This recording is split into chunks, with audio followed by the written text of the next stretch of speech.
Bonjour à tous et à toutes. Je m'appelle Franck Blenès et je suis formateur en PNL et en hypnose. Donc en PNL, j'ai été certifié par le docteur Richard Bandler, donc qui est le co-créateur de la PNL.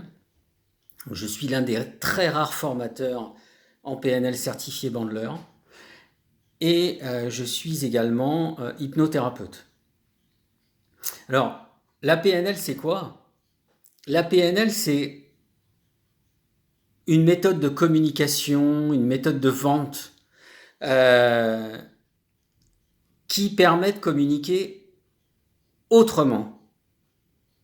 Je suis toujours très étonné lorsque je rencontre une personne qui a été faire un stage de vente ou un stage de communication, lorsque je la rencontre après cette formation et que je lui dis alors ça s'est passé comment euh, ça s'est passé comment pour vous? Est-ce que vous avez doublé votre chiffre d'affaires? Enfin, ou plusieurs mois après cette formation, évidemment.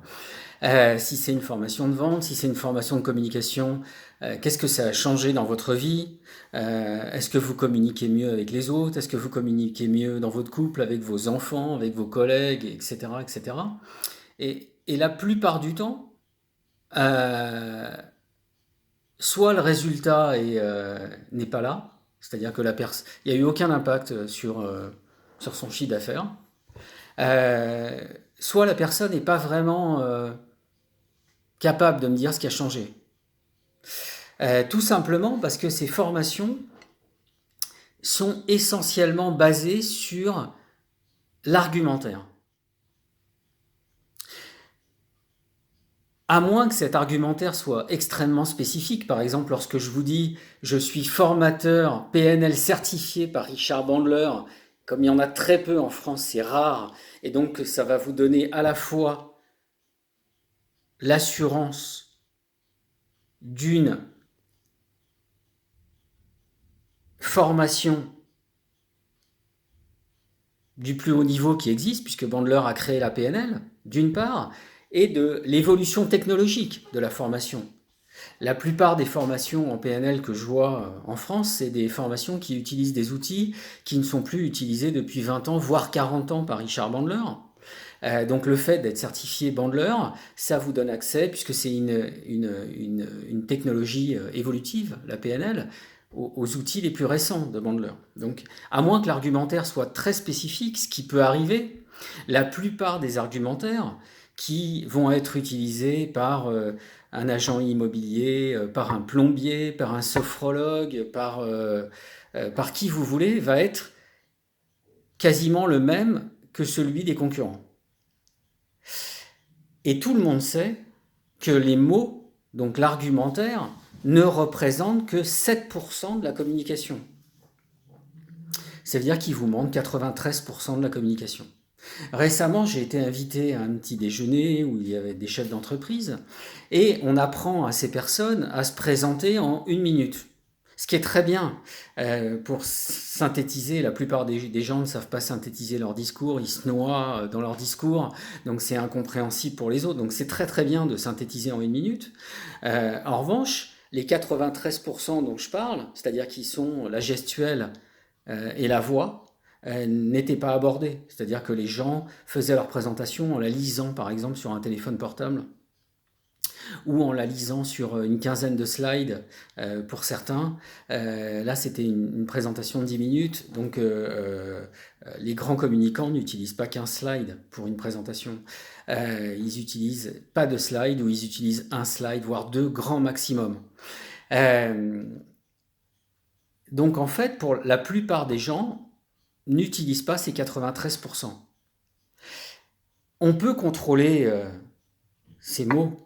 La plupart du temps, c'est facile à contrôler. Je vous explique d'ailleurs tout ça en formation.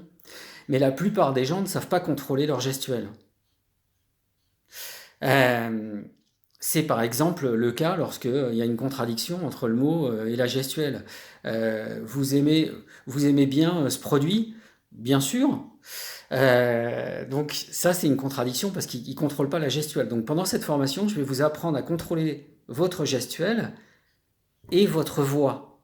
Donc à utiliser ces 93%. Hein. C'est bien connu hein, que l'argumentaire, que les mots ne représentent que 7% de la communication. C'est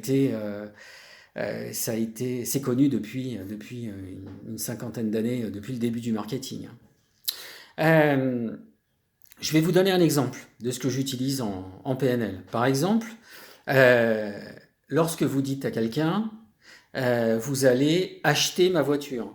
Donc vous pouvez lui dire, vous allez acheter ma voiture. D'ailleurs, je vous montrerai pendant la formation qu'on n'utilise pas ce style directif la plupart du temps, parce que des gens ont besoin d'un style directif, mais la plupart du temps, on ne va pas utiliser ce style directif, on va le cacher, on va donner une instruction cachée. Donc si vous utilisez une certaine gestuelle, par exemple, en même temps que vous dites cette phrase, par exemple, vous allez acheter ma voiture, avec ma main là. Quand vous allez continuer cette discussion avec cette personne, à chaque fois que vous allez faire ça, son inconscient, sans que vous ayez à le prononcer, va enregistrer « vous allez acheter ma voiture ». Donc vous allez pouvoir le faire 100 fois. C'est vrai également en thérapie. D'accord. Quand quelqu'un vient me voir pour arrêter de fumer, eh bien j'utilise ce qu'on appelle un ancrage. Et c'est un ancrage spécifique, ça. C'est pas les ancrages généraux qu'on trouve en PNL.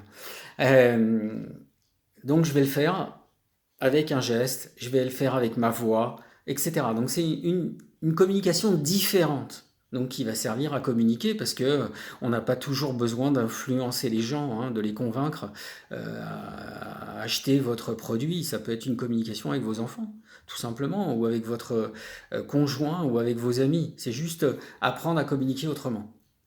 Ça c'est un exemple. Maintenant, si vous regardez les politiques, les hommes politiques parler ou les dirigeants d'entreprise, ils utilisent beaucoup ces outils. Ils utilisent beaucoup la PNL et ce qu'on appelle l'hypnose conversationnelle. J'ai regardé d'ailleurs sans doute comme vous les interventions de notre président pendant la crise du Covid. C'était clair qu'il y avait beaucoup d'hypnose conversationnelle. Je vous invite à regarder ces vidéos. Par exemple, quand il avançait la tête, à chaque fois qu'il avançait la tête, il y avait un message derrière. C'était la même chose que ma main, en fait. Hein. D'autres hommes politiques très connus utilisent beaucoup ces outils. Le plus fort récemment étant sans doute Obama aux États-Unis. Voilà, si vous êtes intéressé par tout ça, vous pouvez suivre mes formations. Il suffit pour ça de regarder PNL Bandler Academy. À très bientôt.